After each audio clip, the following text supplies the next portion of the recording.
Good morning students. Hope you have seen the previous video. In the previous video we have done the introductory session of genetics. Now we have to study about some important terms of genetics. Without studying them we are not able to continue with our chapter. So read them and learn them carefully so that we will be able to complete our whole chapter successfully. The very first term of genetics is, without which genetics is nothing. There is a word gene that is derived from genetics. Gene is what?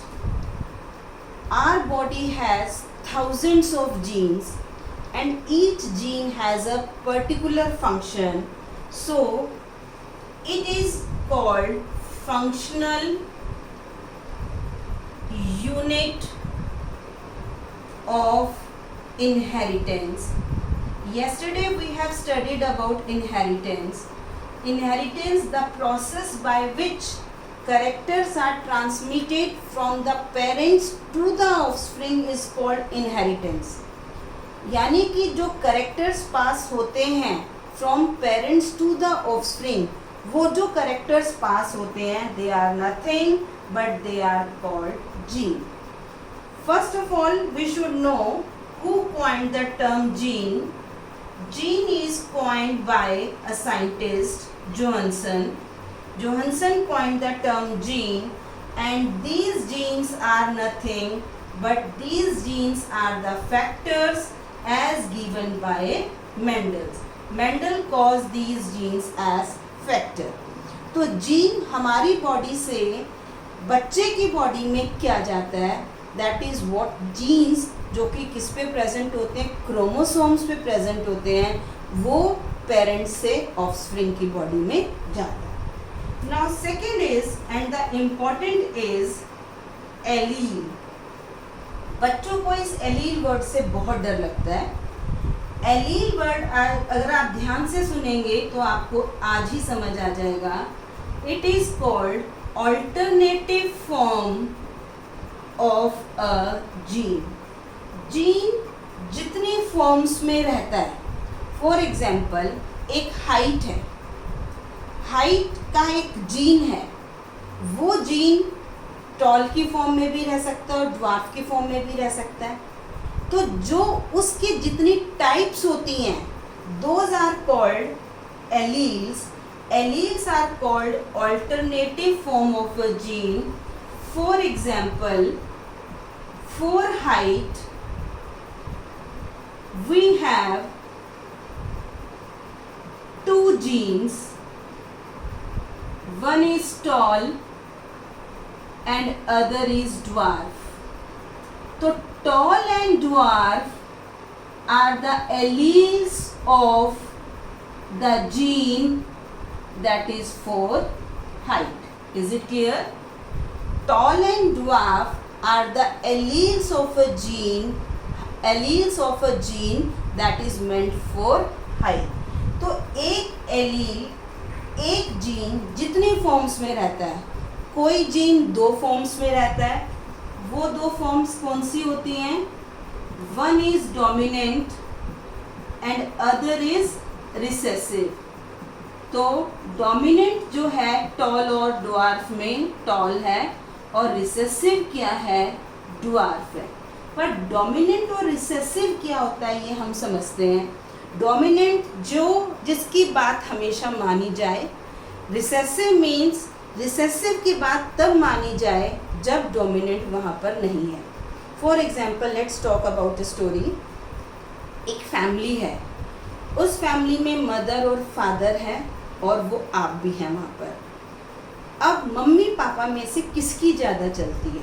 Suppose पापा की ज़्यादा चलती है, तो पापा क्या हुए? Dominant. Mummy क्या हुई? रिसेसिव. अगर घर में पापा नहीं है तो मम्मी अपनी चला सकती है ना. तो रिसेसिव जीन कब अपने आप को एक्सप्रेस करता है? जब डोमिनेंट जीन वहाँ पर नहीं है. अगर डोमिनेंट और रिसेसिव साथ साथ रहते हैं तो बात किसकी मानी जाती है? डोमिनेंट की मानी जाती है. For example, here it is mother, here it is father, and here it is mother. Father is represented by capital T, mother is represented by small t. ठीक है? जब पापा अकेले थे तो पापा की बात मानी गई, जब मम्मी अकेली थी तो मम्मी की बात मानी गई, पर जब मम्मी और पापा एक साथ थे तब किसकी बात मानी गई? पापा की ना, फादर की ना। यानी कि डोमिनेंट और रिसेसिव कब अपने आप को एक्सप्रेस करेगा? जब डोमिनेंट उसके साथ नहीं होगा, जब उसके साथ होगा तो वो अपने आप को एक्सप्रेस नहीं कर पाएगा। तो ये जो टीटी है, this is homozygous. Homo means same type का, दिस इज ऑल्सो होमोजाइगस। पर क्योंकि ये अलग तरीके का है, इसमें एक मदर है और एक फादर है, this is called heterozygous. These are the important terms. तो आप कहोगे मैम ये भी होमोजाइगस, ये भी homozygous. This is homozygous dominant and this is homozygous recessive. तो अगर आप मदर फादर के एग्जाम्पल से एलील्स को समझेंगे, मदर फादर के एग्जाम्पल से होमोजाइगस और हेटेरोजाइगस को समझेंगे, तो आप कभी भी इसको नहीं भूल पाएंगे। तो एलील्स जो हैं वो एक ट्रेट है। ट्रेट क्या होता है? एक किस्म, एक ट्रेट है जिसको कितनी तरह से देखा गया है, वो है एलील। और वो दो एलील हमेशा मिलके रहते हैं। जब दो एलील दोनों डोमिनेंट मिलके रहते हैं तो वो होमोजाइगस, दोनों रिसेसिव मिलकर रहते हैं तो भी होमोजाइगस। पर एक बड़ा एलील, एक कैपिटल और एक स्मॉल एलील मिलके रहता है तो वो हेटेरोजाइगस। अब कंडीशन ये आती है कि आपने अगर हाइट का पैरामीटर लिया है, so we have discussed 3 terms. One is gene, other is allele, third is dominant, fourth is recessive dominant which expresses itself, other is homozygous and other is heterozygous. So 1, 2, 3, 4, 5, 6, these are the 6 words that we have understood. Now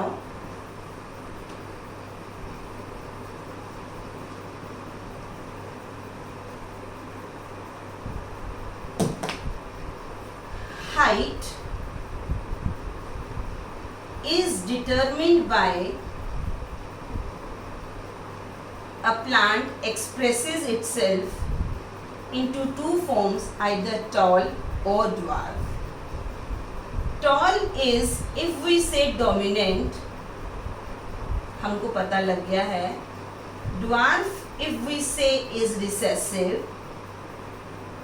तो जो dominant का first letter होता है उसको हम dominant के में express करते हैं और रिसेसिव में उसी के स्मॉल लेटर से एक्सप्रेस करते हैं।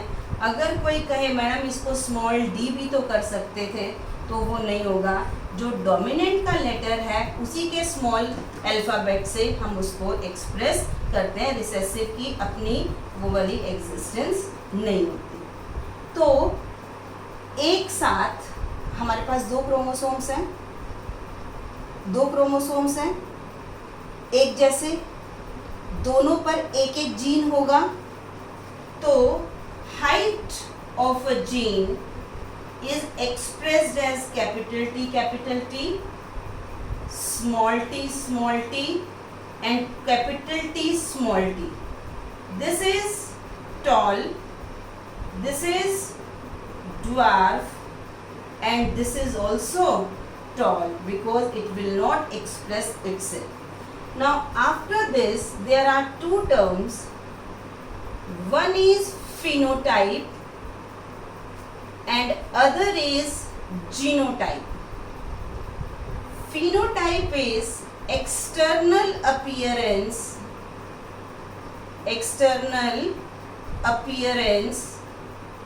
of the organism, and genotype is its genetic makeup. अब अगर मैं कहूँ एक्सटर्नल अपीयरेंस में एक प्लांट टॉल है, देखने में वो कैसा लग रहा है, टॉल, तो उसका जीनोटाइप क्या होगा? कैपिटल टी, पर मैं कहती हूँ कैपिटल टी स्मॉल टी भी तो हो सकता है। तो genotype is genetic makeup means tall can be expressed by capital T and small T. तो this is the genetic makeup. जरूरी नहीं है जो आंख से दिखता हो वो ही जीनोटाइप उसका होगा, उसका जीनोटाइप हेट्रोजाइगस कंडीशन में भी हो सकता है। हेट्रोजाइगस में कभी रिसेसिव एलील्स नहीं रहते, हेट्रोजाइगस कंडीशन में एक डोमिनेंट एलील रहता है और एक रिसेसिव एलील साथ में रहता है। Is it clear? So height, so these three are the combination of those two alleles which are represented there. हमने कैपिटल टी और स्मॉल टी को एलील बोला था, उससे कितने कॉम्बिनेशन बने? Capital T, small T, capital T, small T. These two are in homozygous condition because एक जैसे गैमीट्स बनाएंगे। इसको हमने हेट्रोजाइगस गैमीट्स क्या होते हैं वो भी मैं भी बताऊंगी। ये हमें जो है हेट्रोजाइगस कंडीशन में। Now next two important terms are selfing.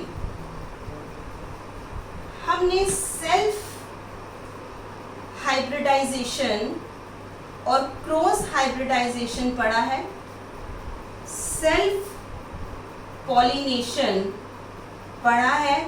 तो selfing is nothing but it is self pollination. कहने का मतलब ये एक प्लांट है, ये उसके एंथर्स हैं, ये स्टाइल स्टिग्मा ओवरी है, इसके एंथर्स इसी के स्टिग्मा को क्या कर रहे हैं? पॉलिनेट कर रहे हैं, फाइनली फर्टिलाइजेशन हो रही है। This is called selfing. तो हमारे जेनेटिक्स में जगह जगह क्रॉस हाइब्रिडाइजेशन और क्रॉस पॉलिनेशन और सेल्फ पॉलिनेशन आएगा। जहाँ पर भी वर्ड आएगा सेल्फिंग, इसका मतलब एक ही फ्लावर को उसी के एंथर से उसी के स्टिग्मा को पॉलिनेट किया जा रहा है। तो selfing word means self pollination. After that next is pure line. Pure line is there is a tall plant, इसकी हम सेल्फिंग करते हैं, इसी के एंथर्स को इसी के स्टिग्मा पर डालते हैं। तो पहली जनरेशन में भी सारे टॉल आए, दूसरी जनरेशन में फिर मैंने सेल्फिंग की, फिर सारे टॉल आए, तीसरी जनरेशन में मैंने फिर सेल्फिंग की, फिर टॉल आए। तो मतलब कितनी भी जनरेशन तक मैं इसको क्या करूं? सेल्फ पॉलिनेट करते रहूं। ये हमेशा क्या शो करेगा? एक ही तरह का करेक्टर शो करेगा। This is called pure line. तो pure line is very important, क्योंकि मेंडल ने जो भी लाइंस ली थी क्रॉस करने के लिए, क्रॉस हाइब्रिडाइजेशन करने के लिए, those all are pure lines. मतलब कितनी भी जनरेशन्स तक अगर हम उनको सेल्फिंग करें, सेल्फिंग का मतलब सेल्फ पॉलिनेट करें, तो वो हमेशा एक ही तरह के कैरेक्टर्स को देंगे। और जो इस तरह के सेल्फिंग करने से एक ही तरह के कैरेक्टर्स देते हैं, those are called homozygous. Research से पता लग चुका है उन दोनों का दोनों एलील्स का जो जेनेटिक मेकअप होता है, that is what the same. तो selfing is very important, pure line is very important. After that there is mono hybrid cross, then dihybrid cross,